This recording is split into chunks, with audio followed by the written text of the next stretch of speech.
क्या आप बीपीएससी की तैयारी करना चाहते हैं? अगर तैयारी करना चाहते हैं तो क्या बीपीएससी में बहुत सारे क्वेश्चन है एलिजिबिलिटी को लेकर कि हम फॉर्म भर पाएंगे कि नहीं भर पाएंगे? क्या आप ये सोच रहे हैं कि हम बीटीसी वाले हैं तो क्या हम बीपीएससी फॉर्म भर पाएंगे कि नहीं भर पाएंगे? जरूर सोच रहे होंगे। अगर आपका सब्जेक्ट कॉम्बिनेशन यानी नहीं समझ पा रहे होंगे कि भैया हम किस में भरें, आर्ट में भरें, साइंस में भरें, ये दिक्कत आ रही होगी। बीबीए बीसीए की दिक्कत आ रही होगी। बीटेक वाले कल कुछ लोग पूछ रहे थे, उनकी दिक्कत आ रही होगी। इन सब चीज़ों को, इन सारे सवालों का जवाब लेकर आए इस वीडियो में, और आप देखना शुरू कर चुके हैं इस समय गाइडेंस का ये जो चैनल है, और मैं प्रशांत सचान इन सब जानकारी को लेकर यहाँ पर आया हूँ। सबसे पहले एक तरफ से स्टार्ट करते हैं कि यहाँ पर बीपीएससी का जो बैच हमारा स्टार्ट हो गया है, उसमें कुछ लोग इस वजह से यहाँ पर नहीं आ पा रहे हैं, अभी मेंटली प्रिपेयर नहीं हो पा रहे हैं, क्योंकि अब वो ये सोच रहे हैं कि हम यहाँ पर फॉर्म भर पाएंगे कि नहीं भर पाएंगे। तो भैया बड़ी खुशखबरी की बात है कि बीएड वाले तो भरेंगे ही, बीपीएससी में डीएलएड यानी बीटीसी वाले भी भर लेंगे।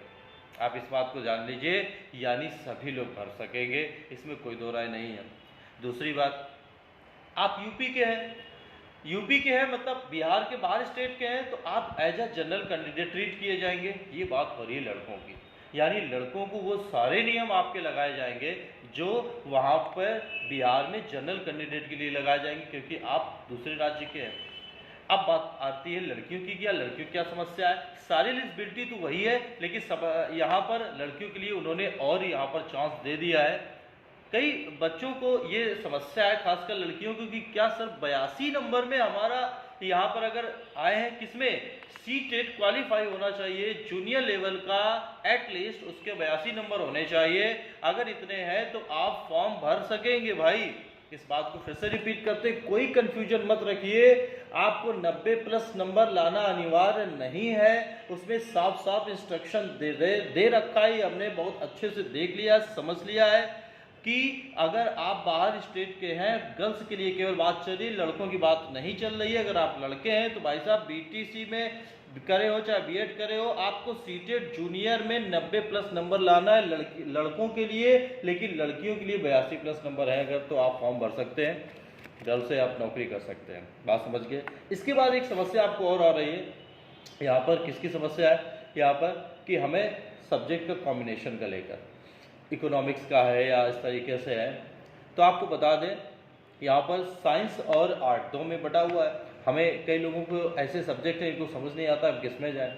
तो देखिए, आपको एक कॉमन सेंस, एक कॉमन चीज़ ये बता दें कि आपको ये देखना है कि आपके लास्ट ईयर में वो सब्जेक्ट क्या थे, या उस सब्जेक्ट का कुछ पार्ट था कि नहीं था। जैसे बीबीए बीसीए वाले हैं, बीसीए में ज़्यादातर मैथ रहती है तो वो साइंस में जाएंगे, एक बार फिर से आप समझ लीजिए। और ऐसी अगर कोई भी समस्या है तो हमारे इस वीडियो में कोई नंबर आ रहे हैं, आप हमसे कांटेक्ट करके पूछ सकते हैं। और हम लोग यहाँ पर कोई नियम अलग से थोड़ी ना बनाते हैं, सारा का सारा नोटिफिकेशन में हमने संडे से लेकर आज तक काफ़ी अध्ययन किया है, और आज दिन मंगलवार है और हमने आज ही वीडियो लेकर आए, आप भी पढ़ सकते हैं। हमारा कुछ यहाँ पर हम अपनी तरफ से नियम नहीं बनाया है, वहाँ पर जो नियम लिखे हैं बस उसी को हम यहाँ पर इलेबोरेट कर रहे हैं। बात समझ पा रहे हैं? तो इसमें कुछ भी कंफ्यूजन मत रखिए। अगर आपका जैसे पीसीएम है तो आप फिजिक्स और केमिस्ट्री लास्ट में दो ले रखे, तो आप किस में जाएंगे? जाहिर सी बात है, आपने बीएससी किया होगा तो फिजिक्स केमिस्ट्री का कॉम्बिनेशन बना होगा, या बायोलॉजी और केमिस्ट्री बना होगा, है ना? मैथ और बायोलॉजी का तो नहीं बना होगा। तो यानी साइंस में कोई समस्या नहीं है, यानी बीटेक है आप साइंस में जाएंगे, बीसीए साइंस में जाएंगे। और जैसे मान लो कुछ और डिग्रियां भी हैं यहाँ पर, तो उनके क्या है, तो वो अपना देखिए कि लास्ट में सब्जेक्ट का क्या है। जैसे मान लो यहाँ पर कोई एक सब्जेक्ट है, बीसीए में ये होता है जैसे मैथ का कुछ पार्ट होता है, पूरी मैथ नहीं होती है, लेकिन वो लोग साइंस में जा सकते हैं। बात समझ गए? और इन सब चीज़ों को यहाँ पर आपको अब ये भी है कि मैथ में क्या सिलेबस आएगा, क्या पढ़ेंगे, तो उसके लिए भाई साहब आपको थोड़ी सी कष्ट करना पड़ेगा, और गाइडेंस वर्रा सचान के स्टाफ में आपको कोचिंग में चल के आना पड़ेगा। फिर हम आपको डिटेल में बताएंगे कि यहाँ पर किसमें क्या क्या आ रहा है। हम मैथ पढ़ाते हैं तो मैथ्स की सारी जानकारी देंगे, और सब हर सब्जेक्ट टीचर अपनी अपनी जानकारी देगा। आप समझ पा रहे हैं? इसके बावजूद अगर आपको किसी प्रकार की कोई समस्या है तो आप हमको जरूर कांटेक्ट करिए। और एक बात आपको और बता दें, लास्ट डेट का इंतजार मत करना, फॉर्म अभी भर लीजिए। और बैच हमारा यहाँ पर बीपीएससी का स्टार्ट है 2 से 5, और कल जैसे आज है, आज 1 बजे से लेकर 5 बजे तक रहेगा, मतलब यहाँ पर 4 घंटे का बैच होगा। और आफ्टर दिवाली यहाँ पर हम लोग, क्योंकि बच्चे अभी नहीं आ रहे, साइकोलॉजिकल इफेक्ट है दिवाली का, ये मौका भी है जो दिवाली के इसमें फंस रहे हैं, तैयारी नहीं कर पा रहे हैं, उनका सिलेक्शन जरूर हो जाएगा।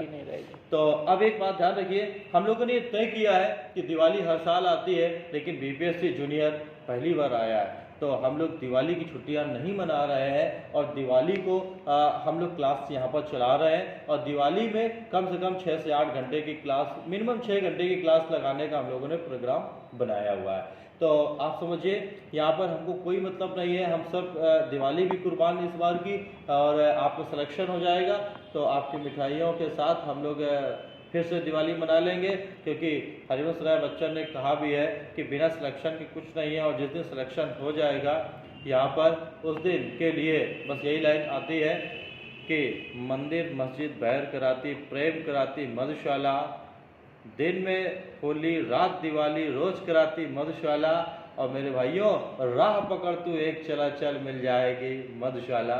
मधुशाला इक्वल टू बीपीएससी। धन्यवाद।